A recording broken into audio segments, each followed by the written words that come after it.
Buenas tardes otra vez, y ahora para finalizar ya todo este módulo de cáncer en pediatría y en adolescentes, vamos a continuar con cáncer en adolescentes y adultos jóvenes. Precisamente hablar sobre cáncer en adolescentes es verdaderamente difícil. Hablando de adolescencia como ese periodo comprendido, según la OMS, entre los 10 y 19 años, pero es un periodo donde el adolescente per se es difícil.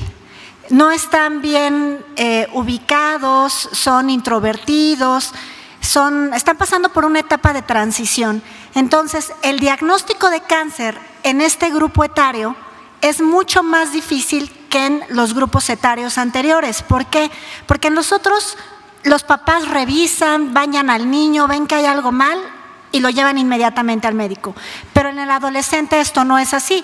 El adolescente definitivamente no se deja bañar por la mamá, ni se deja explorar, y difícilmente va al médico. Entonces, es un periodo donde están pasando por una etapa de transición con cambios en su cuerpo, cambios en su mentalidad, y es difícil detectar y diagnosticar cáncer ahí.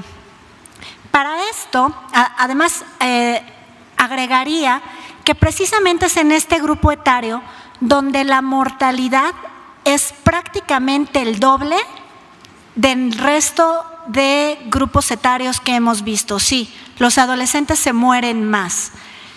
Es para mí un honor contar con este grupo de profesores a los cuales voy a presentar. Inicialmente al doctor Iván Castorena Villa. Él es oncólogo pediatra, es médico adscrito de los servicios de oncología y de trasplante de médula ósea del Hospital Infantil de México, y él nos va a hablar de linfoma de Hodgkin. Repito la dinámica, son 10 minutos nada más, y ya después nos vamos con preguntas y respuestas al final. Gracias, Iván.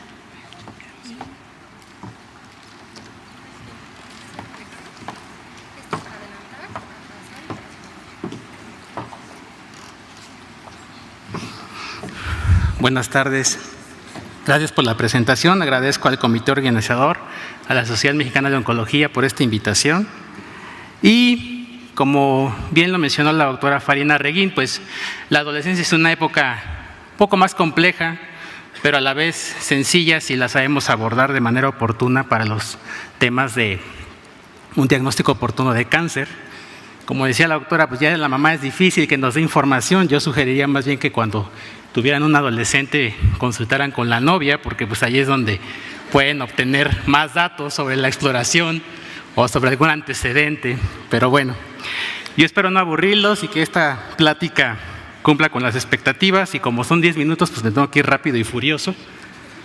Así es que el linfoma de Hodgkin como tal es uno de los pocas neoplasias que cumplen ciertos patrones característicos en la edad pediátrica, en lo adulto joven, adulto mayor e incluso en la época de la tercera edad.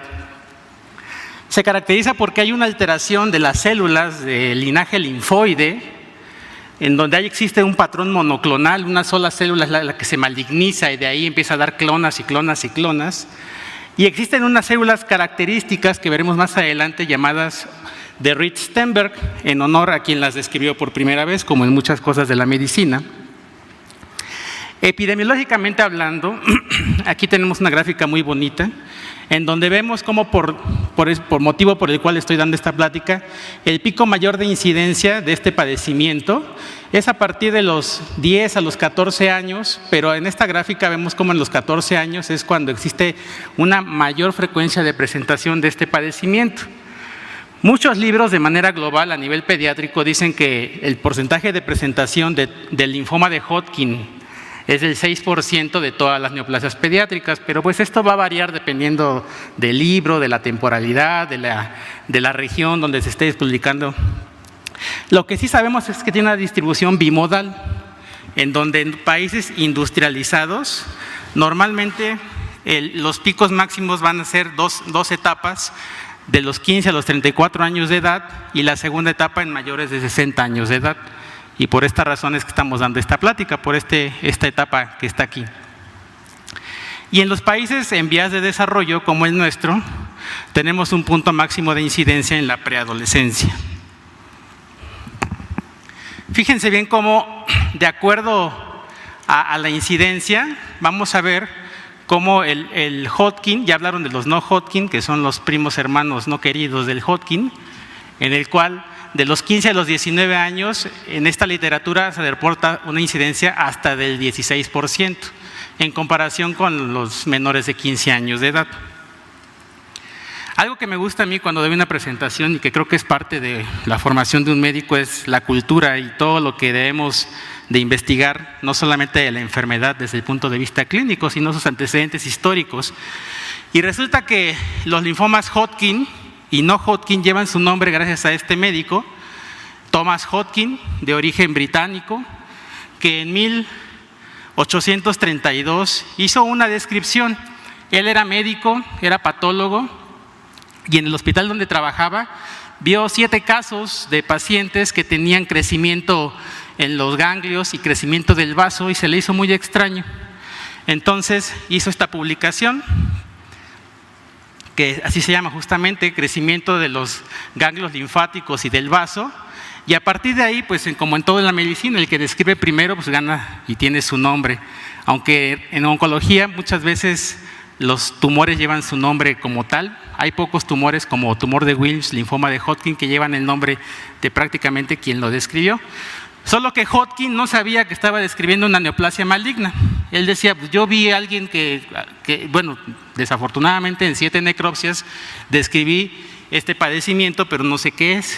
Fue más adelante un doctor de apellido Wilkins que dijo, bueno, lo que está viendo realmente Thomas Hodgkin se debe a un proceso de características neoplásicas, y apenas en el siglo pasado, por ahí de los años 70, se hizo ya la descripción como tal, y en algunas literaturas van a encontrar este padecimiento como enfermedad de Hodgkin, cuando realmente el nombre actual es un linfoma, porque sabemos, como los mencioné en la primera diapositiva, se origina de células del linaje B del sistema linfohematopoyético, y por esta razón es el nombre real, o bueno, bien dicho, es linfoma de Hodgkin. Ahí está medio raro este control, parece como de carritos, pero bueno.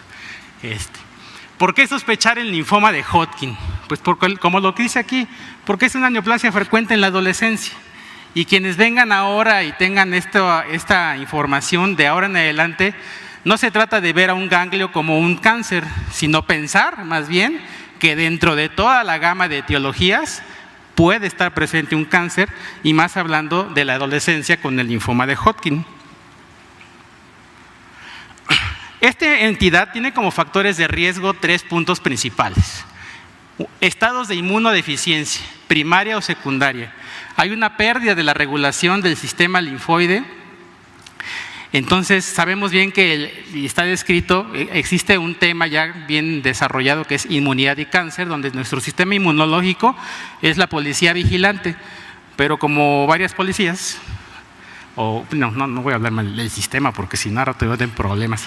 Bueno, se forma tolerancia, y entonces nuestro sistema inmunitario deja ya de revisar cuáles son las células que están teniendo cambios neoplásicos, y a partir de estas inmunodeficiencias, que son las primarias, como las inmunodeficiencias combinadas graves, o las secundarias, que son las adquiridas, por ejemplo, como por virus de inmunodeficiencia humana, se pierde un control de la regulación inmune y dan origen, o bueno, no dan origen, se pierde el control y se desarrolla una verdadera neoplasia.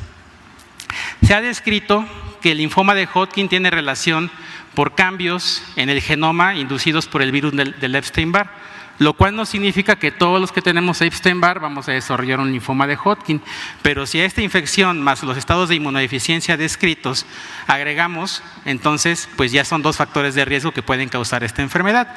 Y la tercera, siempre va a haber un grado de herencia genética en cualquier tipo de cáncer, y el linfoma de Hodgkin se ha descrito principalmente cuando se tienen hermanos monocigóticos, en este caso gemelos, porque se ha visto que existe realmente un verdadero factor de mayor predisposición Y pongo estas referencias en relación a que se han descrito lo que les decía, el cáncer relacionado a inmunodeficiencias, y la Sociedad Internacional de Inmunología describe 150 inmunodeficiencias tanto en niños como en adultos. Así es que si alguien se pregunta por qué razón existe más cáncer ahora, pues es por estos factores de riesgo principalmente. Y como lo dice aquí, con los síntomas y síntomas, pues ante la duda, no hay duda, como bien dice o se dice en el Vox Populi. ¿Qué es lo importante en el linfoma de Hodgkin? No, quitemos los laboratorios, los estudios de imagen, que no es tema central de esta plática. Es signos y síntomas, la pura exploración física. Cuando tenemos un paciente adolescente que tiene una linfadenopatía de características no normales, es sinónimo de exploración física, de una buena historia clínica y de revisar antecedentes. Y como lo muestra esta diapositiva, tenemos linfadenopatías, regiones ganglionarias en color verde que se pueden explorar con las manos, así de fácil, y los que están en blanco, sin color, se tienen que hacer bajo estrictos estudios de imagen. Pero si tenemos linfadenopatías patológicas aquí, seguramente van a estar aquí. Difícilmente una está sobre otra, por lo cual la pura exploración física en el consultorio es más que suficiente. Y bueno, revisando varias literaturas, aquí tenemos una tablita de los tamaños normales de los ganglios que nosotros debemos de explorar. Si le quieren tomar una foto o a rato ahí está mi correo al final de una diapositiva, se las puede enviar. Y vamos a ver cómo, por ejemplo, a nivel epitroclear, hipopliteo, dice 0 centímetros, y dice 0 centímetros porque sí puede haber ganglios, pero si los hay, la mayoría de las veces tienen alguna etiología realmente patológica que se te debe de investigar, porque lo normal es que no existan, por eso lo señalé como 0 centímetros. Y en otros niveles, pues aquí están descritos. Otra es la pérdida inexplicable de peso.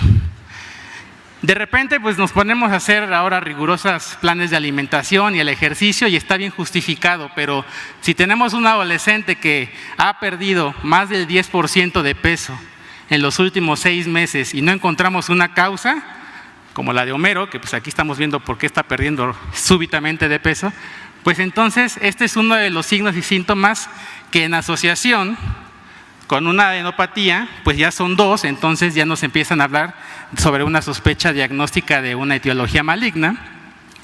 Y la frecuencia de presentación de la pérdida inexplicable de peso en linfoma de Hodgkin más o menos ronda entre el 25 al 30%.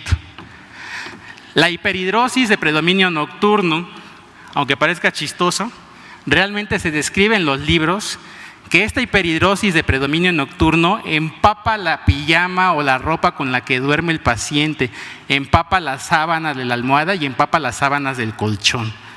No es así 100% característico, pero es algo que debemos de explorar. Obviamente, si vivimos en Mérida, Yucatán, en una zona costera, pues en la noche todos sudamos. Pero habrá algunas características en las cuales nosotros investigando, pues ya veremos que realmente esta sudoración, y si tenemos el antecedente de pérdida de peso, pues entonces ya tenemos ahí factores que nos están poniendo una alerta roja. ¿Me tengo que apurar? El prurito es otra de las características. Aquí vemos al pato Donald, como realmente se siente bastante rico rascarse y dice, ¡ay, qué rico! Pues bueno, pero realmente si el prurito es intenso, es crónico, pues también puede ser un signo de malignidad. Y al final, la fiebre, que también se presenta en una frecuencia del 25%.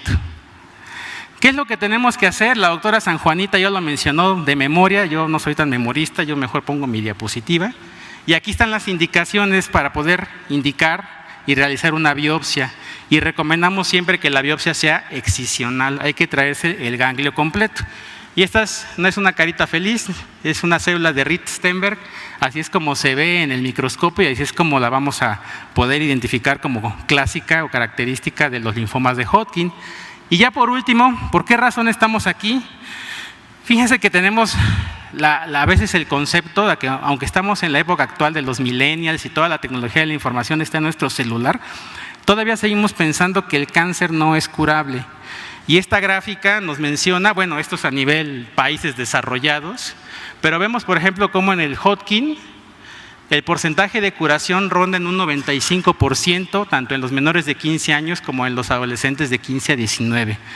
A lo mejor en México no alcanzamos todavía esas cifras, hay que ser realistas, pero es una entidad altamente curable. Y de todas las neoplasias de la edad pediátrica, el Hodgkin es por lo que menos mueren los pacientes, apenas 1% de las causas. Por lo cual, hacer un diagnóstico oportuno de esta entidad, pues obviamente va a ofrecer un mejor pronóstico para los pacientes. Yo les doy las gracias por su atención. Disculpen si los aburrí, pues a ver.